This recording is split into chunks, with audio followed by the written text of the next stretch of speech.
Good day to each and everyone, to the Dean of College of Hospitality Management and Tourism, Professor Tremaine B. Rivera, to the panelists, Ms. Bernadette Pasion, Mr. Jerome Fernandez, Mr. Limuel Magalona, and Professor Leslie Salazar, to Dr. Benjamin Arjona, and lastly, to our thesis advisor, Ms. Princess Abad. I'm JOYCE ESPIRITU, together with my research partner, MARVIN CONCHA, and John Francis Orphiano. We're going to present to you our conducted research entitled Distance Learning Towards Competencies Among Hospitality Management Students of Laguna State Polytechnic University, Santa Cruz Campus. Mr. John Francis Orphiano will now present to you our introduction. Education plays a major role in the lives of every individual. It serves as a key that opens doors for better opportunities. It also helps everyone to accomplish their goals and develop their skills. It is a right that everyone should attain. But due to pandemic, the traditional means of delivering education also changes. From the traditional setup, it shifts into a new mode of learning. The Commission on Higher Education sector that supervised the education in the Philippines decided to suspend face-to-face classes as mandated by the Interagency Task Force to avoid the widespread use of COVID-19. They've decided to promote the implementation of distance learning mode of learning to ensure that everyone can still access quality education and continue their study. In coordination with this, according to the data from Inquirer.net, 6.6 million students enrolled in distance learning, but there are also some issues regarding this because there are some students who are left behind due to financial problems and lack of technology to be used during the online class. Moreover, various educational applications such as Google Classroom, Google Meet, Zoom, and etc. are rampant today. These serve as a vehicle and medium in delivering and attaining learning. These platforms become tools and part of new setup of education. Indeed, distance learning has also made education more accessible to larger groups of people. Some see this an opportunity to obtain work and gain experience while studying. There are also students who choose to study while working to sustain their needs in online class. In addition to this, distance learning also or can fit to everyone's schedule, but students should also take an extra effort to initiate study and complete their coursework. Through the internet and use of their technology, they can easily access information and watch various video and tutorials to support their learnings. The long-distance learning also provides new ways and strategies on how teachers and students can cope with this setup, but it's also necessary to give focus on how the various competencies and performance of students will be assessed and evaluated. Ms. Joyce Espiritu will now present to you the background of the study. The Philippines is now experiencing the new normal, which allows people to work normally despite having the fear of spread of virus. This new normal led every Filipino to work only in their homes and strictly follow the protective measures implemented by the government when working outside.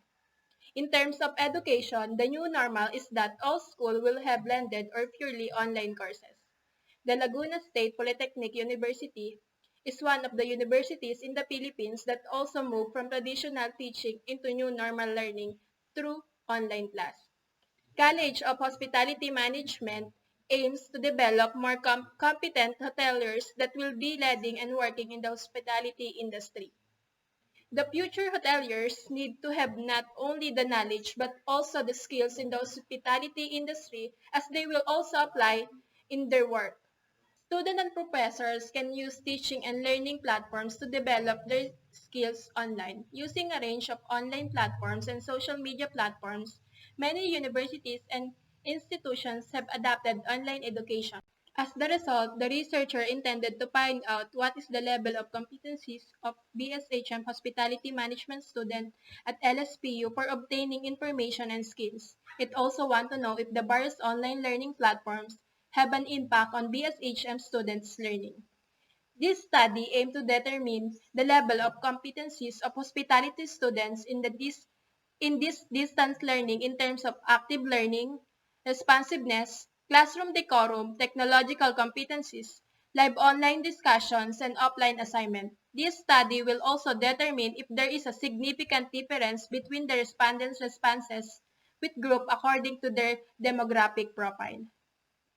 Statement of the problem. This study will focus on implications of distance learning towards competencies among hospitality management students of Laguna State Polytechnic University, Santa Cruz campus. Specifically, it sought to answer the following. Number 1, what is the status of distance learning of the respondents with regards to 1.1 live online discussion, 1.2 is offline assignment. Number 2, what is the level of competencies of hospitality students of Laguna State Polytechnic University, Santa Cruz campus in terms of 2.1 active learning, 2.2 responsiveness, 2.3 classroom decorum, 2.4 technological competencies. Number 3, do the distance learning has significant relationship to the competencies of hospitality students of Laguna State Polytechnic University, Santa Cruz campus? Research design. This study will use the descriptive survey method to identify and describe the level of competencies of second-year BSHM's hospitality management students in distance learning. The descriptive method of research will be used in conducting the study. It is used to obtain information concerning the status of the phenomena to describe what exists. With respect to variables or conditions in situation, the methods involved range from the survey, which describe the status quo, the correlation which investigate the relationship between variables, to developmental studies, which seek to determine changes over time. With this regard, the researcher considered that the most appropriate kind of research to use was a descriptive method since the purpose of this study is to determine if there are significant relationship between the demographic profile of the student and the level of competencies during distance learning. Research methodology, methods of data analysis. SOP, what is the status of distance learning of the respondents with regards to live online discussion and offline assignment? Number 2 is what is the level of competencies of hospitality students of Laguna State Polytechnic University, Santa Cruz campus in terms of number 1, active learning, responsiveness, classroom decorum, technological competencies. The statistical treatment used is weighted mean, standard deviation, Spearman correlation, and rank order. Number 3, though the distance learning has significant relationship to the competencies of hospitality management students of Laguna State Polytechnic University, Santa Cruz campus. And now, Mr. Marvin Concha will discuss the results and discussion. SOP1. What is the status of distance learning of the respondent with regards to live online discussion and offline assignment? Result. The overall weighted mean of 4.37 revealed the status of distance learning of the respondent with regards to live online discussion with verbal interpretation of very high, and overall standard deviation 0.74.